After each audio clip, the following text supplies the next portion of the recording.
Welcome back to my channel. आज हम लोग उपकार पब्लिकेशन का सेट नंबर 9 करेंगे। ये म्यूजिक का सेट है, संगीत का। ठीक है, अगर आप लोग टीजीटी पीजीटी कोई भी एग्ज़ाम देने वाले हैं तो उसके लिए काफ़ी इंपॉर्टेंट होने वाला है ये सेशन आपके लिए। और अगर मेरे चैनल पर नए हैं तो आके आप सब्सक्राइब कर सकते हैं। मेरे चैनल पर विजिट करके आप प्लेलिस्ट देख सकते हैं, और प्लेलिस्ट आपको बना दिया गया है अड्डा पब्लिकेशन का सेट का भी, म्यूजिक का, और उपकार पब्लिकेशन के सेट का भी। तो आप वो सब देख सकते हैं। और अगर वीडियो अच्छा लगे तो लाइक ज़रूर कर दीजिएगा। ये वीडियो लास्ट तक ज़रूर देखिएगा। 9 नंबर सेट हम लोग आज कर रहे हैं। ठीक है, लास्ट तक वीडियो ज़रूर देखिएगा। ठीक है, तो पहला क्वेश्चन करना स्टार्ट करते हैं हम लोग। पहला क्वेश्चन में क्या कह रहा है? पहला क्वेश्चन में हम लोग का कह रहा है निम्नलिखित में से किस विद्वान ने जन्य जनक व्यवस्था का उल्लेख नहीं किया है? तो जन्य जनक व्यवस्था का उल्लेख इनमें से कौन नहीं किए हैं? तो इनमें से हो जाएंगे आपको मतंग नहीं किए हैं। ठीक है, सेकेंड क्वेश्चन आपका है विश्व का संगीत पुस्तक के लेखक कौन है? तो विश्व का संगीत पुस्तक के लेखक हो जाएंगे आपको ओला सिनिज्म। कौन हो जाएंगे? ओला सिनिज्म हो जाएंगे। ठीक है, नेक्स्ट क्वेश्चन हम लोगों का है निम्नलिखित कथनों की पुष्टि कीजिए। निम्नलिखित कथनों की पुष्टि करना है। ओला सनिज्म ने माना है कि, तो ओला सनिज्म ने क्या माना है? तो ये माने हैं कि ईश्वर ने बुलबुल को संगीत वाहक के रूप में भेजा था। तो ओला सनिज्म ने क्या माने थे? ये माने थे कि ईश्वर ने बुलबुल को संगीत वाहक के रूप में भेजा था। नेक्स्ट क्वेश्चन हम लोग का है भातखंडे के अनुसार आवाज़ के परिष्कार हेतु किन तत्वों का होना आवश्यक माना है? तो भातखंडे के अनुसार जो है ये आपको हो जाता है आवाज़ ठीक प्रकार से निकलना होना चाहिए, आवाज़ में स्थिरता होनी चाहिए, श्वास नियंत्रण होना चाहिए। ठीक है, ये तीनों माने हैं, तो इसका आंसर डी हो जाएगा। नेक्स्ट क्वेश्चन हम लोगों का है दामोदर पंडित ने 7 स्वरों की उत्पत्ति कहाँ से मानी है? तो दामोदर पंडित ने 7 स्वरों की उत्पत्ति मानी है पशु पक्षियों की ध्वनि से। नेक्स्ट है हम लोग का 6 नंबर क्वेश्चन जिस राग में पंचम का प्रयोग नहीं होता है उसे इंगित कीजिए। तो इन चारों में से किसमें पंचम का प्रयोग नहीं होता है? तो राग सोहनी में पंचम का प्रयोग नहीं होता है। नेक्स्ट क्वेश्चन हम लोग का है 7 नंबर मनुष्य कृतित्व से संपन्न होने वाली हर रचना को कला किस साहित्य में कहा गया है? तो मनुष्य कृतित्व से संपन्न होने वाली हर रचना को कला जो है ये बोला गया है वैदिक साहित्य में। 8 नंबर क्वेश्चन है वैदिक साहित्य में कलाएं कितने प्रकार की बताई गई है? तो 64 प्रकार की बताई गई है वैदिक साहित्य में। आपको यजुर्वेद में मिल जाएगा 64 प्रकार की कलाएं। ठीक है, 9 नंबर क्वेश्चन हमारा ललित कलाओं के अंतर्गत कितनी कलाओं को रसत्व की प्राप्ति का साधन बताया गया है? तो इन 5 कलाओं को बताया गया है। ठीक है, तो 5 ललित कलाओं के अंतर्गत 5 कलाओं को रसत्व की प्राप्ति का साधन बताया गया है। नेक्स्ट क्वेश्चन हम लोग का है 10 नंबर। इस बुक में काफ़ी अच्छा क्वेश्चन प्रैक्टिस है, तो आप लोग को प्रैक्टिस अच्छा खासा क्वेश्चन का हो जाएगा, तो इसीलिए वीडियो लास्ट तक ज़रूर देखिएगा। अच्छा लगे तो लाइक ज़रूर कर दीजिएगा। ललित कलाओं में सर्वश्रेष्ठ कला कौन है? तो ललित कलाओं में सर्वश्रेष्ठ कला जो हमारा संगीत ही है। कौन मेहर घराने के नहीं हैं? तो इनमें से उस्ताद अली अकबर खां मेहर घराने के हैं, निखिल बनर्जी भी मेहर घराने के हैं, पंडित रविशंकर भी मेहर घराने के हैं। उस्ताद सुजात खां ये मेहर घराने के नहीं हैं। नेक्स्ट क्वेश्चन है राग परमेश्वरी का निर्माण किसके द्वारा किया गया है? तो राग परमेश्वरी का निर्माण पंडित रविशंकर के द्वारा किया गया है। ये किस घराने के थे? मेहर घराने के थे। ठीक है, ऊपर बताया गया है आपको। नेक्स्ट क्वेश्चन है हम लोगों का 13 नंबर हिंदुस्तानी संगीत की प्रथम महिला शहनाई वादिका कौन है? तो बागेश्वरी कमर जो है ये प्रथम महिला शहनाई वादिका है हमारी हिंदुस्तानी संगीत की। नेक्स्ट क्वेश्चन हम लोग का है 14 नंबर बड़ौदा के महाराज द्वारा किस कलाकार को आफ्ताबे मूसिकी का खिताब से विभूषित किया गया था? तो ये थे हमारे उस्ताद फयाज खां, इनको मिला था आफ्ताबे मूसिकी का खिताब। नेक्स्ट क्वेश्चन है श्याम में रचित दीक्षितार की कृति नन्मुब्रोवाद किस वर्ग में आती है? तो नन्मुब्रोवाद जो है ये आती है आपको शिवन वावर्णम में, शिवनवा वर्णम में। ठीक है, 16 है संगीत समयसार के ग्रंथकार कौन है? तो पार्श्वदेव हमारे संगीत समयसार के ग्रंथकार हो जाते हैं। नेक्स्ट क्वेश्चन है हम लोगों का कल्लीनाथ लिखित ग्रंथ का नाम, कल्लीनाथ द्वारा कौन सा ग्रंथ लिखा गया, ऐसा पूछ रहा है, तो ये हो जाएगा कलानिधि लिखा गया था कल्लीनाथ के द्वारा। 80 नंबर क्वेश्चन है म्यूजिक ऑफ हिंदुस्तान के लेखक कौन है?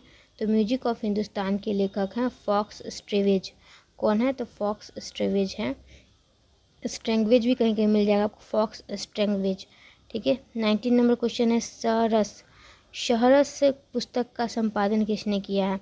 सहरस कह लीजिए या फिर सहस्त्र रसा कह लीजिए, इस पुस्तक के संपादन करता माना जाता है प्रोफेसर प्रेमलता शर्मा को। ये आपको किनकी शिष्या थी? तो ये आपको थी ओमकार नाथ ठाकुर की शिष्या थी। नेक्स्ट क्वेश्चन है नारदीय शिक्षा के टीकाकार कौन है? तो नारदीय शिक्षा के टीकाकार माना गया है यहाँ पे भट्ट शुभंकर को, भट्ट शुभंकर को। ठीक है। नेक्स्ट क्वेश्चन हम लोगों का है मार्ग तालों की संख्या कितनी है? तो मार्ग तालों की संख्या 5 बताई गई है। नेक्स्ट क्वेश्चन हम लोगों का कौन सा है? तो 22 नंबर क्वेश्चन है ताल जाति कितनी है? ताल की जाति कितनी है? तो ताल की 5 जाति है। सुमिलित करना हम लोगों को, देखिए इसमें क्या दिया गया है, तो ये बोल दिया गया है। ठीक है। इसका थर्ड आंसर हो जाएगा आपको पखावज का हो जाएगा धूमकिट, उसके बाद आपको पखावज का धूमकिट हो गया, तबला का हो जाएगा आपको धीतद धीदा। ठीक है। धीतद धीधा हो जाएगा तबला का। नक्कारा का हो जाएगा धाती नादा नक्कारा का, और साइड ड्रम का हो जाएगा पेम फुरम। ठीक है। नेक्स्ट क्वेश्चन हम लोग का है धुमाली ताल की मात्राएं कितनी है? तो धुमाली ताल की 8 मात्राएं हो जाती है। कितनी मात्राएं हो जाती है? तो 8 मात्राएं हो जाती है। 125 क्वेश्चन है फ्रेंड्स इस सेट में, तो लास्ट तक ज़रूर देखिएगा। खेमटा ताल की मात्राएं कितनी है? तो खेमटा ताल की 12 मात्रा। कितनी मात्रा? खेमटा ताल की 12 मात्रा, धुमाली ताल की 8 मात्रा। ठीक है। नेक्स्ट क्वेश्चन हम लोग का गायन हेतु श्वास नियंत्रण बढ़ाने के लिए निम्नलिखित में से कौन सा तत्व आवश्यक है? तो ये प्राणायाम हो जाता है आवश्यक। ठीक है। श्वास नियंत्रण का बात हो रहा है, तो प्राणायाम करने से श्वास नियंत्रण में काफ़ी सहायता मिलता है। नेक्स्ट क्वेश्चन हम लोग का है हारमोनी की रचना का आधार क्या है? तो हारमोनी की रचना का आधार है कॉर्ड। क्या है आधार? तो कॉर्ड है। 28 नंबर क्वेश्चन है कौन सा राग औरव जाति का है? औरव जाति का राग हो जाता है राग जोंक। 29 नंबर क्वेश्चन है राग तोरी के स्वर हैं? तो इनमें से राग तोरी के स्वर कोई नहीं है। ठीक है। नेक्स्ट क्वेश्चन हम लोग का 30 नंबर स म ग म प स्वर किस राग के हैं? ये म तीव्र है यहाँ पे, तो राग केदार हो जाएगा। नेक्स्ट क्वेश्चन हम लोग का है नकारम प्राणामानम डैश नादोभिधीयते। नाद के अर्थ के स्पष्टीकरण के लिए यह श्लोक किस ग्रंथ में वर्णित है? तो ये संगीत रत्नाकर में नाद का अर्थ स्पष्ट करने के लिए ये आपको श्लोक दिया गया है। 32 है हमारा विकृत स्वरों का उल्लेख सर्वप्रथम किस ग्रंथकार ने किया है? तो सारंगदेव ही हैं जिन्होंने विकृत स्वरों का उल्लेख सर्वप्रथम किए थे। 33 है पाश्चात्य संगीत में स्वर को क्या कहते हैं? तो पाश्चात्य संगीत में स्वर को टोन कहते हैं, लेकिन यहाँ पे आंसर आपको बुक में दिया है नोट। ठीक है, देख लीजिएगा। नेक्स्ट क्वेश्चन हम लोग का है 34 नंबर निम्नलिखित दिए कथन को पढ़ना है और सही उत्तर चुनना है। तो इसका हो जाएगा आपको दोनों सही है। स्वर वह नाद होता है जो रंजक होने के साथ साथ अन्य नादों के बीच में विशिष्ट स्थान रखता है। और फिर बोला है केवल नाद के रंजक होने से वह नाद स्वर नहीं बन जाता। नेक्स्ट क्वेश्चन हम लोग का 35 नंबर भारतीय संगीत में मूलभूत स्वर को क्या कहते हैं? तो मूलभूत स्वर कौन सा है ये पूछना चाहिए, तो ये षड्ज हो जाएगा हमारा मूलभूत स्वर। नेक्स्ट क्वेश्चन हम लोगों का है 36 नंबर कल्याण वैभव गमे। कल्याण वैभव गमे किस राग में है? तो ये राग हो जाएगा आपको कुरुंजी में। ठीक है। नेक्स्ट क्वेश्चन हम लोग का पंडित विश्व मोहन भट्ट संगीत की किस वादन शैली के लिए प्रसिद्ध हैं? तो पंडित विश्व मोहन भट्ट जो हैं ये हमारे बजाते हैं क्या? तो गिटार बजाते हैं। 38 है एक देसी ताल का नाम है। तो इनमें से कौन सा ताल देसी ताल है बताइए फ्रेंड्स? गोविंद ताल है या उद्घट ताल है या फिर मुकुंद ताल है या मधुकर ताल है? इनमें से देखिए फ्रेंड्स, ये आपको 2 आंसर हो जाएगा, ठीक है। इसमें 2 आंसर, 2 ताल जो है ये देसी ताल है। कौन कौन? तो यहाँ पे आपको होना चाहिए ए और सी दोनों। मुकुंद ताल भी देसी ताल है, मधुकर ताल भी देसी ताल है। नेक्स्ट क्वेश्चन हम लोग का 39, प्लुत का मान क्या होता है? तो प्लुत का मान 3 गुना होता है, 3 मात्रा का यहाँ बोल सकते हैं। नेक्स्ट क्वेश्चन हम लोग का है 40 नंबर। इसमें कथन पढ़ना है और सही कथन चुनना है। तो यहाँ पर हो जाएगा आपको ए गलत है, ठीक है, और आर सही है। इसका ए आंसर हो जाएगा। ये गलत है आपका, ए गलत है, आर सही है, तो आर पढ़ लेते हैं। मुथुस्वामी दीक्षितर ने भी पंचलिंग कृतियों की रचना की है, और इसका तो गलत लग रहा है। आप लोगों को पता हो तो कमेंट कीजिएगा, ठीक है, अगर सही लग रहा हो तो। नेक्स्ट क्वेश्चन हम लोग 41 देख लेते हैं। 41 में पूछ रहा है झमाकरा मझाकरा किस प्रदेश का प्रचलित स्वांग है? तो ये झमाकरा मझाकरा जो है हिमाचल प्रदेश का स्वांग है। पंजाब प्रांत की प्रसिद्ध लोक गायकी है, तो पंजाब में टप्पा गाया जाता है। 43 है पंजाब के संस्कार गीतों में वर पक्ष की ओर से गाया जाने वाला गीत कौन सा है? तो ये घोड़िया हो जाएगा। नेक्स्ट क्वेश्चन हम लोग का है 44 नंबर। सिट्ठनी कहाँ का हास्य लोकगीत है? तो सिट्ठनी जो है ये पंजाब का हास्य लोकगीत है। कहाँ का है? तो पंजाब का है। नेक्स्ट क्वेश्चन हम लोग का है पंजाब में अंत्येष्टि संस्कार में गाया जाने वाला लोकगीत कौन सा है? तो ये गिद्दा है। गिद्दा पंजाब में अंत्येष्टि संस्कार में गाया जाने वाला लोकगीत है।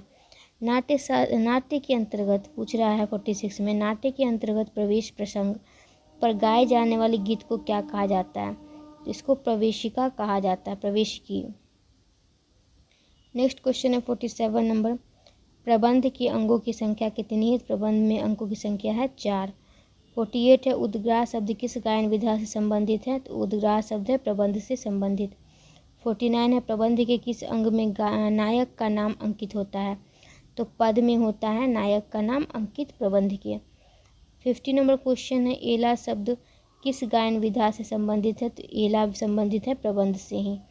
51 है भिन्न को चुनना है, तो इसमें क्या हो जाएगा, कौन से अलग हो जाएंगे? तो ये हो जाएंगे हमारा रहमत खां, ठीक है। 52 है दिल्ली घराने को डैश का बाज भी कहते हैं? तो दिल्ली घराने को किनारे का बाज कहते हैं, किनारे का बाज, ठीक है। नेक्स्ट है 53 बनारस घराने की एकल वादन का प्रारंभ किससे होता है? तो बनारस घराने के एकल वादन का प्रारंभ होता है उठान से। किससे? तो उठान से। 54 है उस्ताद अमीर हुसैन खां फर्रुखाबाद घराने के थे, क्या थे वो? तो वो थे प्रवक्ता। अमीर हुसैन खां फर्रुखाबाद घराने के प्रवक्ता थे। उस्ताद बुगराखा घराने से संबंधित हैं। उस्ताद बुगराखा जो है ये किस घराने से संबंधित हैं? तो ये दिल्ली घराने से संबंधित हैं। अब यहाँ पे एक सही कथन चुनना है, तो यहाँ सभी सही हो जाएंगे। पाश्चात्य में सभी स्वरों के लिए लिखित और गाने वाले नाम अलग अलग हैं। प्रत्येक स्वर षड्ज विकृत और फ्लैट एवं शार्प भी हो सकता है। एक सप्तक ऑक्टेव में 8 स्वर होते हैं, ठीक है। 57 हमारा पाश्चात्य संगीत में सप्तक को क्या कहते हैं? तो ऑक्टेव कहते हैं। क्या कहते हैं फ्रेंड्स? तो ऑक्टेव कहते हैं। ये पूछा गया क्वेश्चन है एग्जाम में। 58 है केटल ड्रम कहाँ का वाद्य है? तो ये पाश्चात्य वाद्य है, ठीक है। 59 है सिंबल पश्चिमी वाद्य हिंदुस्तानी किस वाद्य जैसा है? तो सिंबल पश्चिमी वाद्य जो है ये हिंदुस्तान का ढोलक के जैसा है। स्विस ड्रम हिंदुस्तानी किस वाद्य जैसा है? तो स्विस ड्रम जो है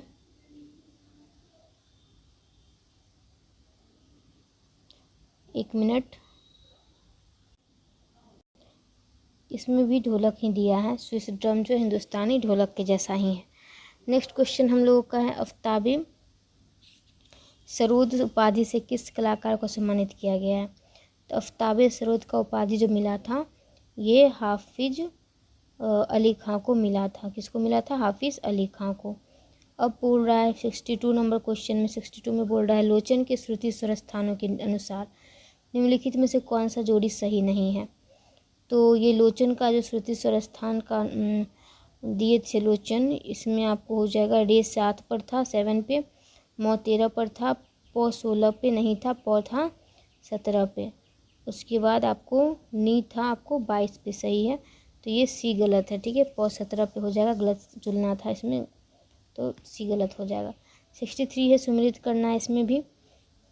तो इसमें पूछा गया है कि इनको कौन सा पुरस्कार मिला था, ठीक है। 63 देख लेते हैं हम लोग। तो 63 में बता दें तो इसको छोड़िए, क्योंकि बहुत लोगों को इनमें से ज़्यादातर को पद्मश्री मिला ही था। जैसे कि अमजद अली खां के बारे में बता दें, ठीक है। आपको एक एक करके बता देते हैं अमजद अली खां के बारे में। तो अमजद अली खां को पद्मश्री मिला था 1975 में। पद्मश्री पहले मिला था 1975 में। फिर आपको पद्म भूषण मिला था इनको 1991 में, ठीक है। पद्म भूषण कब मिला था? 1991 में। फिर है पद्म विभूषण मिला था 2001 में, पद्म विभूषण 2001 में। तो तीनों इनको अवार्ड मिल चुका है। फिर हम लोग देख ले इनका कनक रेले का देख ले, तो कनक रेले को मिला था पद्मश्री मिला था 1989 में। फिर आपको इनको पद्म भूषण मिला था 2013 में, ठीक है। फिर नेक्स्ट हम लोग देख ले छुन्नू लाल मिश्रा को देख ले, तो इनको मिला था 2020 में पद्म विभूषण, और 2010 में पद्म भूषण, और 2000 में मिला था संगीत नाटक अकादमी पुरस्कार, ठीक है। और भीमसेन जोशी को देख ले, तो इनको भी मिला था पद्मश्री, पद्म विभूषण, पद्म भूषण सब मिल चुका है इनको भी। तो इनको भारत रत्न भी मिला था, तो भारत रत्न इनको मिला था 2008 में, या फिर कहीं आपको 2009 भी देखने को मिलेगा, ठीक। भारत रत्न तो 8 या 9 दोनों में से ऑप्शन जो देखिएगा ऑप्शन के अकॉर्डिंग आंसर लगाइएगा। 2008 दिया रहेगा तो 2008 मारिएगा, 2009 दिया रहेगा तो 2009 मारना है। भारत रत्न भीमसेन जोशी को। पद्मश्री इनको मिला था 1972 में, और पद्म भूषण 1985 में मिला था, और पद्म विभूषण मिला था 1999 में, ठीक है। तो इनके बारे में काफ़ी कुछ बता दिए। अब 64 नंबर क्वेश्चन देख लेते हैं। तानसेन संगीत की और उस्ताद अलाउद्दीन खां को किस उपाधि से सम्मानित किया गया था? तो अलाउद्दीन खां को किया गया था आफ्ताबे हिंद के उपाधि से सम्मानित। 65 है प्रेरणा श्रीमाली को किस उपाधि से सम्मानित किया जा चुका है? तो इनको संगीत नाटक अकादमी अवार्ड मिल चुका है प्रेरणा श्रीमाली को। नेक्स्ट क्वेश्चन हम लोग का है हल्ली शक एवं छलिक्य किसके प्रकार हैं? ये गंधर्व के प्रकार हैं। नेक्स्ट है रास का प्रारंभिक रूप माना जाता है, तो हल्लीशक नृत्य को ही रास का प्रारंभिक रूप माना जाता है। 68 नंबर क्वेश्चन है मार्कंडेय पुराण के किस प्रकरण में वाद्यों का वर्णन किया गया है? तो मार्कंडेय पुराण के 106 जो प्रकरण है 106 नंबर, उसमें ही किया गया वाद्यों का वर्णन। 69 है विष्णु धर्मोत्तर पुराण के किस खंड को संगीत की दृष्टि से महत्वपूर्ण माना गया है? तो विष्णु धर्मोत्तर पुराण के तीसरा खंड को संगीत की दृष्टि से महत्वपूर्ण माना गया है। 70 मरणोत्तर काल का समय माना गया है, तो 323 यहाँ दिया है, लेकिन 322 भी हो सकता है, 323 भी, जो भी ऑप्शन हो लगाइएगा। यहाँ पर ऑप्शन क्या दिया? 323 ईसा पूर्व, ठीक है। ईसा पूर्व, ईस्वी नहीं, ईसा पूर्व मारेगा, मौर्य काल का, ठीक है। नेक्स्ट है अद्भुत रस का रंग कौन सा है? तो अद्भुत रस का रंग है पीला। नेक्स्ट क्वेश्चन हम लोग का है भयानक रस का रंग पूछ रहा है, तो भयानक रस का रंग क्या है? तो भयानक रस का रंग है रस का रंग हो जाता है इनमें से कोई नहीं, क्योंकि भयानक रस का रंग क्या है? तो काला है। नेक्स्ट है हास्य रस का रंग, तो हास्य रस का सफ़ेद है। श्रृंगार रस के देवता कौन है? तो विष्णु या फिर कृष्ण को भी बोल सकते हैं, दोनों में से कोई भी हो जाएंगे। फिर है आपको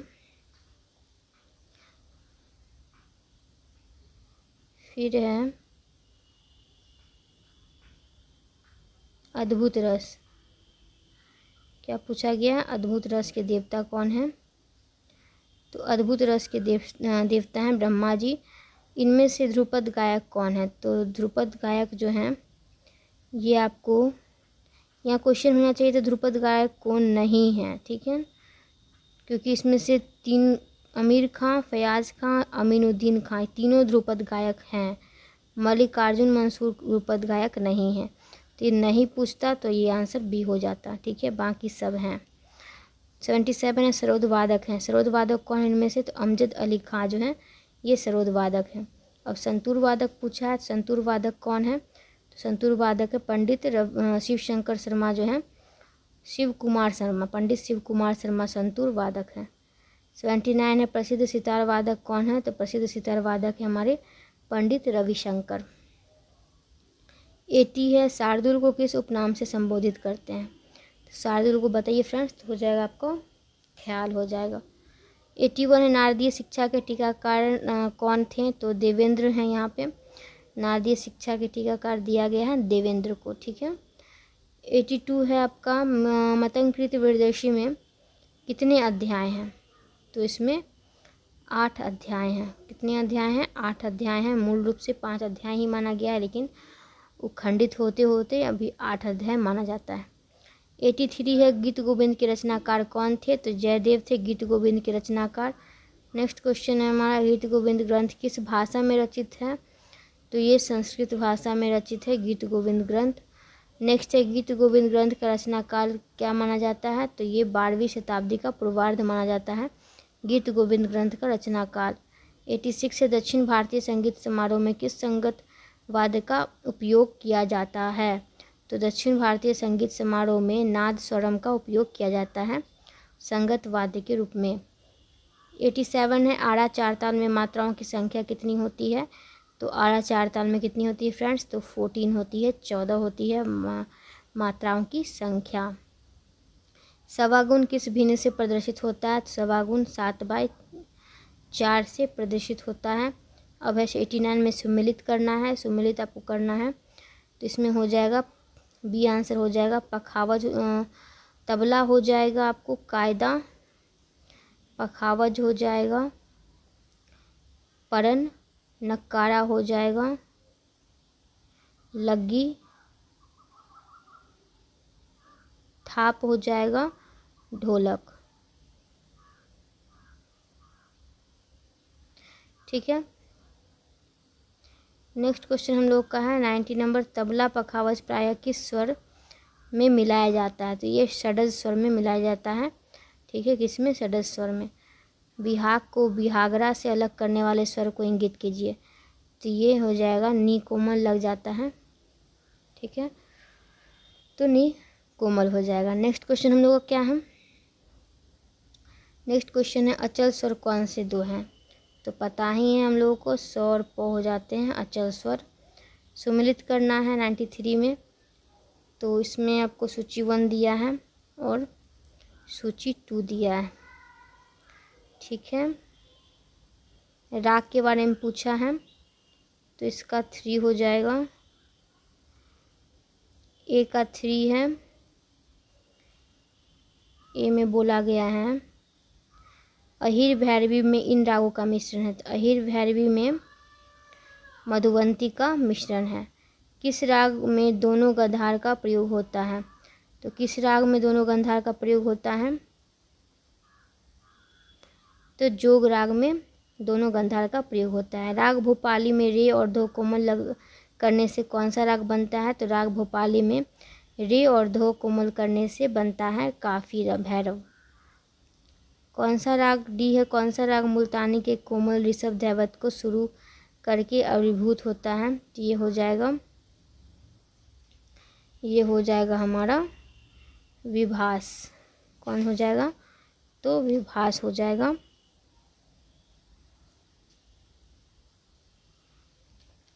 ठीक है, ये आपको विभास राग जो है मुल्तानी के कोमल ऋषभ दैवत को शुद्ध करके आविर्भूत होता है।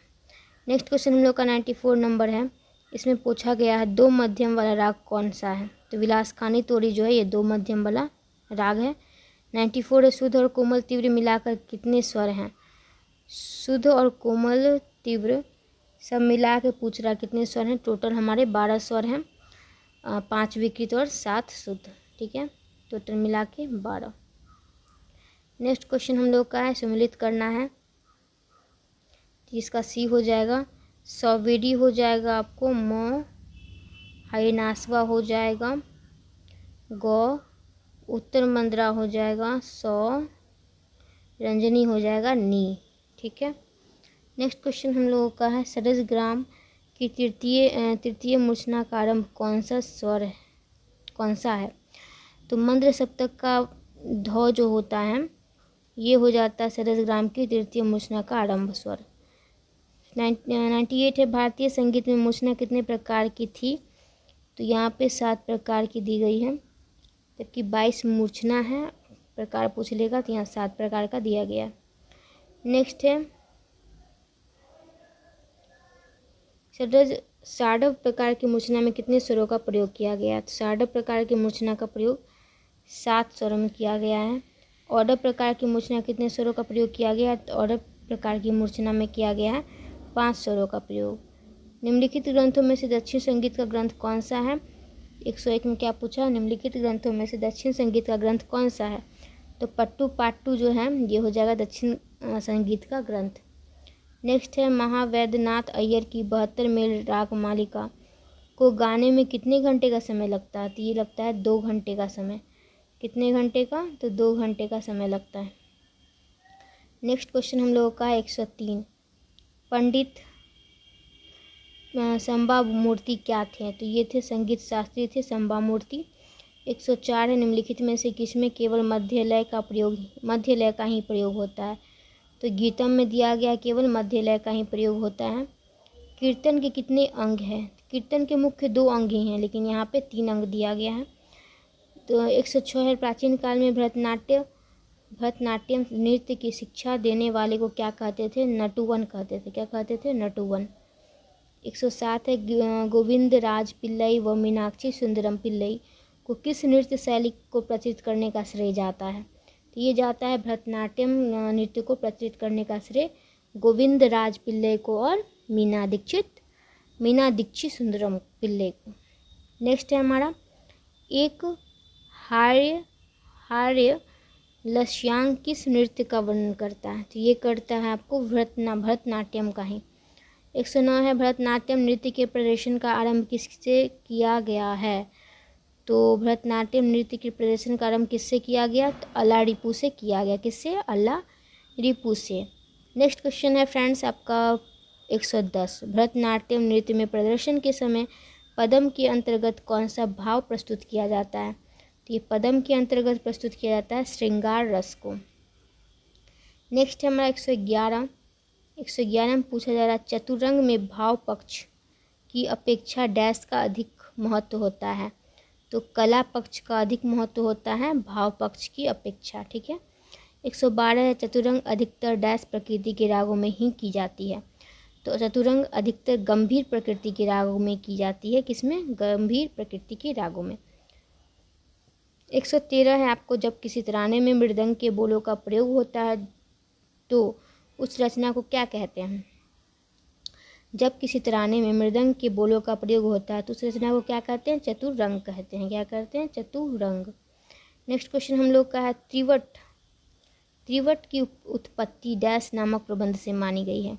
तो त्रिवट की उत्पत्ति केवाड़ नामक प्रबंध से मानी गई है। 115 है, दक्षिण भारतीय संगीत में त्रिवट को किस नाम से जाना जाता है? तो दक्षिण भारतीय संगीत में त्रिवट को प्रबंध के नाम से जाना जाता है। नेक्स्ट क्वेश्चन है 116 नंबर, राजा भैया पूछ वाले निम्नलिखित में से किस घराने से संबंधित हैं? तो ये संबंधित है हमारे ग्वालियर घराने से। राजा भैया पूछ वाले के गुरु कौन थे? गुरु का पूछ रहा है तो शंकर राव पंडित थे गुरु। ठीक है। 118 है आपका, शंकर राव पंडित के गुरु कौन थे? अब शंकर राव पंडित के गुरु पूछ रहा है, ये थे हमारे निसार हुसैन। ठीक है। कौन थे? निसार हुसैन। 119 पे आ गए फ्रेंड्स। वीडियो अच्छा लग रहा हो तो लाइक कर दीजिए अभी तुरंत। 119 है, निम्नलिखित में से गलत कथन का चयन करें। गलत कथन कौन सा है? तो इनमें हो जाएगा आपको भीमसेन जोशी किराना घराना के थे, ये सही है। राजा भैया पूछ वाले ग्वालियर घराना के थे, सही है।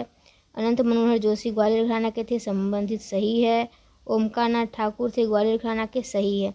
ये सब सही है, इनमें से कोई भी गलत नहीं है, तो क्वेश्चन ही गलत है हमारा। ठीक है, ये सब सही है। नेक्स्ट क्वेश्चन हम लोगों का है 120 नंबर। निम्नलिखित में से कौन सा युग्म सही है? सही पूछ रहा है तो ये सही है सिर्फ पहला। लक्ष्मण कृष्णराव पंडित थे ग्वालियर घराना के। अच्छा फ्रेंड्स, ये बताइए पंडित जसराज किस घराना के थे? बताइए फ्रेंड्स, पंडित जसराज जो थे ये किस घराना के थे? ये तो गलत दिया गया है। ये थे हमारे मेवाती घराना के। कौन से घराना के? मेवाती घराना के थे। नेक्स्ट देखें तो हमारा हीराबाई बड़ौदकर, ये कौन से घराना की थी? तो हीराबाई बड़ौदकर जो थी ये थी हमारी किराना घराना की। फिर पंडित रविशंकर पूछ लें तो पंडित रविशंकर कौन से घराना के थे? तो ये थे मेहर घराना के। और ये तबला वादक नहीं थे, ये थे सितार वादक। ठीक है, यहाँ पे दिया गया है तबला वादक, लेकिन नहीं, तबला वादक नहीं थे, ये थे सितार वादक। ठीक है, ये थे हमारे सितार वादक। ठीक, पंडित रविशंकर जो थे ये थे हमारे सितार वादक, तबला वादक नहीं थे। कौन से वादक थे? सितार वादक थे। नेक्स्ट क्वेश्चन हम लोगों का है 121 नंबर। 121 में पूछा गया है Ali Akbar college of music Calcutta और कैलिफोर्निया की स्थापना किसके द्वारा हुई? तो Ali Akbar college of music Calcutta और कैलिफोर्निया की स्थापना हुई थी अली अकबर खां के द्वारा, डॉक्टर अली अकबर खां के द्वारा। नेक्स्ट क्वेश्चन हम लोग का है अलाउद्दीन संगीत अकादमी कहाँ स्थित है? तो ये स्थित है हमारा कहाँ? भोपाल में, मध्य प्रदेश का भोपाल में स्थित है अलाउद्दीन संगीत अकादमी। ठीक है, नेक्स्ट है इंदिरा कला संगीत विश्वविद्यालय के प्रथम कुलपति का नाम बताना है। इंदिरा कला संगीत विश्वविद्यालय के प्रथम कुलपति कौन थे? तो ये थे S.N. रत्नांजकर। कौन थे? S.N. रत्नांजकर। 24 नंबर क्वेश्चन है हमारा संगीत रिसर्च अकादमी कहाँ पर स्थित है? तो ये स्थित है हमारा कोलकाता में। संगीत रिसर्च अकादमी कहाँ स्थित है? कोलकाता में स्थित है। लास्ट क्वेश्चन हमारा पूछ रहा है किन्नर स्कूल ऑफ म्यूजिक की स्थापना मुंबई में किसके द्वारा की गई थी? तो किन्नर स्कूल ऑफ म्यूजिक की स्थापना जो है ये हमारा पंडित भातखंडे के द्वारा की गई थी। किन्नर स्कूल ऑफ म्यूजिक की स्थापना बम्बई में। ओके फ्रेंड्स, आज के वीडियो के लिए बस इतना ही। वीडियो अच्छा लगा हो तो लाइक सब्सक्राइब शेयर कर दीजिए। Thanks for watching, keep smiling keep learning. मिलते हैं नेक्स्ट वीडियो में, तब तक के लिए अपना ध्यान रखिए।